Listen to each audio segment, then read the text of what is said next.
আল্লাহ তাআলা নিজে বলছে, যার কেউ নেই তার আল্লাহ আছে। অবশ্যই আমার আল্লাহ আছে, এই জন্য এত ভালো একটা বাবা মা পেয়ে গেলাম। আসসালামু আলাইকুম, আপনারা সবাই কেমন আছেন? আলহামদুলিল্লাহ আমিও অনেক ভালো আছি। দোয়া করবেন আস্তে আস্তে যেন আমার মা বাবার কথা মন থেকে ভুলতে পারি। মার কথা তো কখনোই মন থেকে ভুলতে পারি না। সব সময় রাতে দিনে খাইতে শুইতে সবসময় মার কথা মনে পড়ে।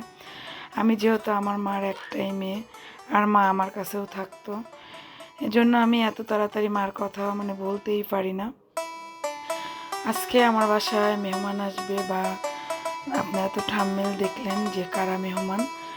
আর এখানে সকালবেলা ওর আব্বু বাজারে গেছিলো, বাজার থেকে আলামিনের বাবা বাজার করে নিয়ে আসছে। দেখেন, পুরুষ মানুষ যদি তার বউর উপরে তার ওয়াইফের উপরে রাগ হয় তাহলে এমন একটা কাজ করে, তাই না? দেখেন, সে জানে আজকে বাসায় মেহমান আসবে, আজকে অনেক কাজ, তারপরে দেখেন কতগুলা মাছ নিয়ে আসছে। এখানে অনেকগুলা তেলাপিয়া মাছ ছিল, গোড়া মাছ ছিল, মলা মাছ, তারপরে প্রায় 4.5 কেজির মতো গরুর মাংস ছিল, 3 কেজির মতো চিংড়ি মাছ। চিংড়ি মাছটা ঠিক আছে, আমি চিংড়ি মাছটা দেখে খুবই খুশি হয়েছি যে সে অনেক সুন্দর মাছগুলো নিয়ে আসছে, একদম ফ্রেশ ছিল চিংড়ি মাছটা। কিন্তু মাংসটা যে আমার কাছে মনে হচ্ছিল কালার দেখে যে মনে হয় মোষের মাংস। আমি তাকে বলতেছিলাম, আলামিনের আব্বু তুমি কি মোষের মাংস নিয়ে আসছো? সে তো আমার উপরে একদম রাগ হয়ে গেছে। রান্না টান্না পুরা শেষ করে ফেলছি।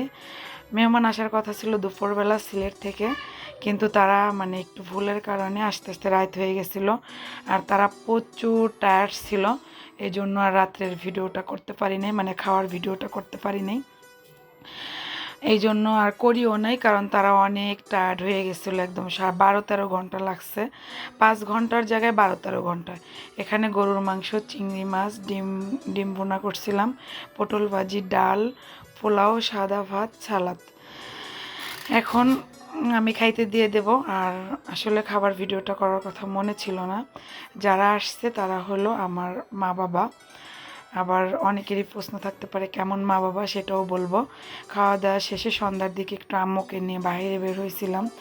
আর এখানে ফ্লাইওভারের ওপরে আম্মুকে নিয়ে দেখলাম যে কিছু দোকান বসছে, আম্মু দেখতেছিল যে কি নেওয়া যায়।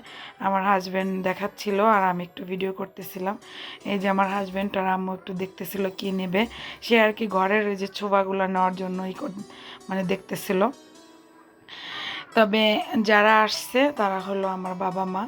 আসলে অনেক ভিডিওতে আমি বলছি যে রক্ত সম্পর্ক থাকলেই বাবা মা হয় না, অনেক সময় আন্তরিকতার থেকেও একটা মা বাপ হয়ে যায়, এমনই আর আমার মা বাবা। করে আমরা একটু রেস্টুরেন্টে গেলাম, আলামিন বলতেছিল যে আম্মু আমি স্যান্ডউইচ খাবো, তাকে একটা স্যান্ডউইচ আর আমাদের জন্য ফুচকা অর্ডার করে দিলাম। আমাদের জন্য ফুচকা অর্ডার করে দিছিলাম, আর আলামিন স্যান্ডউইচ খেয়ে নিল। খাওয়া দাওয়া শেষ করে রাত্রে বাসায় চলে আসলাম, রাত্রের খাবার। এখন হলো রাত্রে খাবার জন্য আম্মু আর কি সবাইকে প্লেটে দিয়ে দিচ্ছিল খাবারগুলো। এখানে আম্মু ছিল, আব্বুও ছিল, আমার ছোট বোনও ছিল, আলামিনও ছিল। আর ওনারা খাওয়া দাওয়া করতেছিল, আর আমি একটু চুপে চুপে ভিডিও করতেছিলাম। তারা কিন্তু আসলে জানেও না যে আমি ভিডিও করছি। তারা আসলে ওরকম ভিডিওতে আসে না, বা তারা এগুলা লাইক করে কি না জানি না। তবে যদি আব্বু ভিডিওটা দেখে তাহলে বলবে যে দেখো আমার মেয়ে লুকায় লুকায় ভিডিও করছে। আমি আমার আব্বুকে বলতেছিলাম আব্বু একটু তাকান। পরের দিন সকালবেলা মানে আমার বোন ওদের জন্য একটু মার্কেট করতে বের হয়ে গেছিলাম, নিউ মার্কেট চলে আসলাম। আর নিউ মার্কেট আসার পর দেখতেছিলাম যে আসলে ওদের জন্য কি গিফট কেনা যায়, গিফট কেনার জন্য দেখতেছিলাম। আমরা দুজনই চলে গেছি। আমার হাজব্যান্ড তো একদম সে অধৈর্য, তার কোনো ধৈর্য নেই, সে ফুট করে রেগে যায়। আর আমার তো তার কথা মতোই চলতে হয়। আসলে এটাই মানুষের, জানি না কার কাছে কেমন লাগে, তবে আমার অনেক ভালো লাগে। আমি যেমন আমার হাজব্যান্ডকে অনেক ভয়ও পাই, আবার তাকে অনেক সম্মানও করি, আবার ভালোও লাগে যে এই মানুষটাই আমাকে শাসন করে, আবার আদর করে।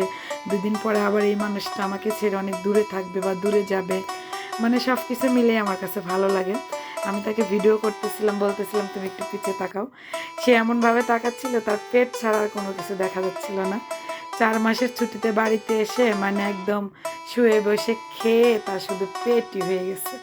আমি তো তাকে অনেক দুষ্টামি করে পেট নিয়ে, যে তোমার শুধু পেটই দেখা যায় আর কোনো কিছু দেখা যায় না। আমার হাজব্যান্ডের কথা হলো একটা দোকানে যাব, একটাই দেখবো, সেটাই নিয়ে নেব। দুই একটা দোকানে ঘুরবো, দেখবো, একটা ভালো না লাগলে আরেকটা দেখবো। এক দোকানেরটা যদি পছন্দ না হয় অন্য দোকানে যাব, সে দোকানে এর থেকেও ভালো একটা কিছু পাইতে পারি, কিন্তু সে অন্যরকম। আমি একটু মানে ঘোরাঘুরি করি দেখে মার্কেটে, সে আমার সাথে অনেক চিল্লাচিল্লি করে। যাই হোক, তোমার ভিডিও মানে তোমার এই ভিডিওগুলো এডিট করতে স্যার আমার না অনেক হাসি পাচ্ছে। তুমি যদিও আমাকে শাসন করতে আবার আদরও করো, আমি জানি। আর আমার ভিডিওটা কার কাছে কেমন লাগলো অবশ্যই কমেন্টে জানাবেন। আমার যদি কোনো ভুল ত্রুটি হয়ে থাকে সেটা আপনারা ক্ষমার দৃষ্টিতে দেখবেন। আপনারা সবাই আমার সাথেই থাকবেন, আমাকে সাপোর্ট করবেন, আমাকে কমেন্ট করবেন।